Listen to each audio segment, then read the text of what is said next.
রাত তখন প্রায় 11টা। ফাঁকা রাস্তা, চারদিকে নীরবতা। একজন লোক ধীরে ধীরে হাঁটছিল, মাথা নিচু, মুখে ভয়। হঠাৎ পেছন থেকে পায়ের শব্দ। সে থেমে গেল, হার্টবিট বেড়ে গেল। ধীরে ধীরে ঘুরে তাকাতেই দেখল একটা বিশাল ছায়া এগিয়ে আসছে। লোকটা কাঁপতে কাঁপতে বলল, দয়া করে আমাকে কিছু করো না।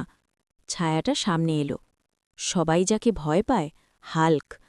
লোকজন দূর থেকে চিৎকার শুরু করল, পালাও, হাল্ক এসেছে। কিন্তু হঠাৎ লোকটা রাস্তায় পড়ে গেল। তার হাত থেকে পড়ে গেল একটা ছোট্ট ওষুধের প্যাকেট। হাল্ক থেমে গেল। ওষুধ তুলে নিয়ে জিজ্ঞেস করল, কার জন্য? লোকটা কাঁদতে কাঁদতে বলল, আমার মেয়ের, আজ না পেলে সে বাঁচবে না।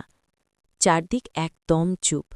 হাল্ক ধীরে ধীরে লোকটাকে তুলে নিল, নিজের কোলে করে তাকে হাসপাতালে পৌঁছে দিল।